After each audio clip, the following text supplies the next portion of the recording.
On a quiet Wednesday in December 2025, the United States made a decision that sent shockwaves across the Pacific.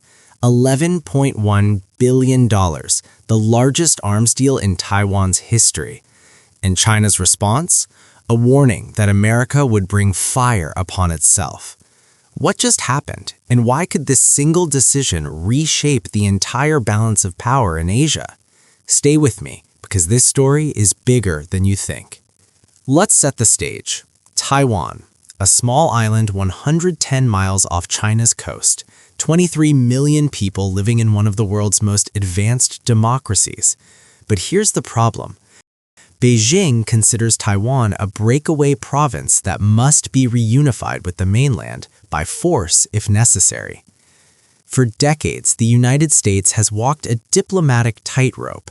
We don't officially recognize Taiwan as an independent nation, but we're committed to helping it defend itself.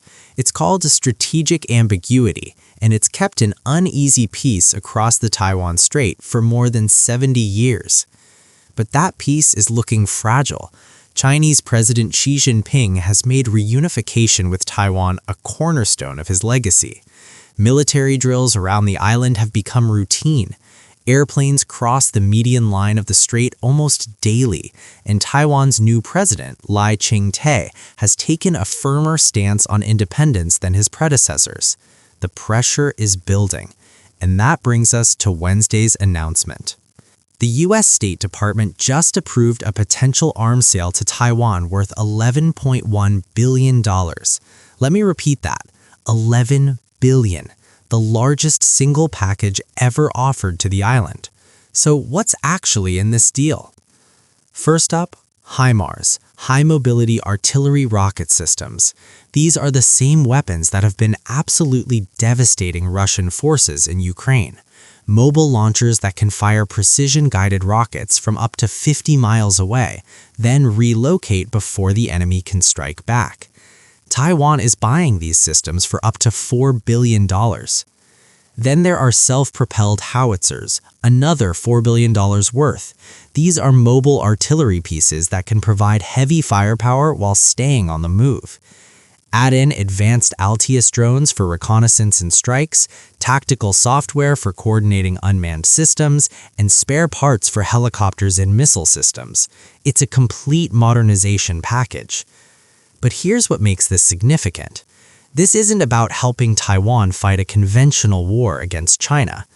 Look at the numbers. China has 2 million active military personnel. Taiwan has about 180,000. China has 3 aircraft carriers. Taiwan has none. In a straight fight, the odds are overwhelmingly against Taiwan. So what's the strategy? It's called asymmetric warfare. Instead of matching China tank for tank, Taiwan is investing in weapons that can make an invasion impossibly costly. HIMARS can strike Chinese ships as they cross the strait.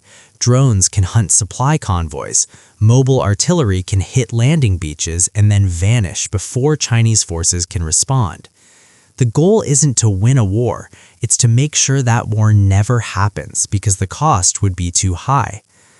Taiwan's defense ministry was careful in their statement.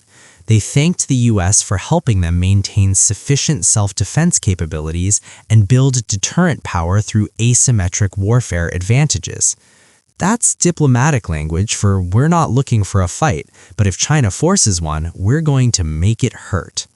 Now, predictably, China is not happy. Foreign Ministry spokesperson Guo Jiakun didn't hold back. He said the sale severely undermines China's sovereignty and warned that arming Taiwan would bring fire upon the United States. Strong language even by Chinese diplomatic standards. Beijing accused Taiwan's government of turning the island into a powder keg by squandering taxpayers' money on weapons, and they promised effective and strong measures. What does that mean? We don't know exactly, but history gives us clues.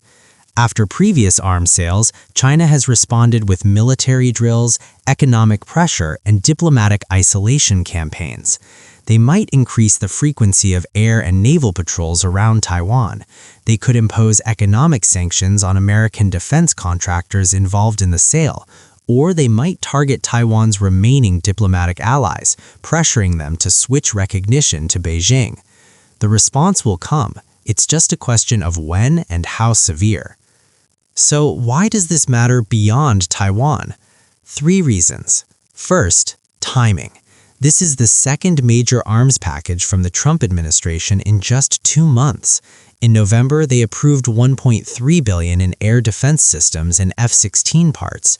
That's over $12 billion in weapons in less than 3 months. It signals that supporting Taiwan isn't just a Democratic or Republican policy, it's American policy. Second, the technology. By selling Taiwan the same weapons that have proven effective in Ukraine, the U.S. is essentially running a field test of deterrence theory. If HIMARS can devastate Russian formations, can they deter Chinese amphibious assaults? This isn't just about Taiwan, it's about demonstrating to allies across the Pacific that American weapons work and American commitments are real. Third, the economics. Taiwan's President Lai recently proposed a $40 billion supplemental defense budget running through 2033. That's on top of regular defense spending. For a small economy, this is a massive commitment.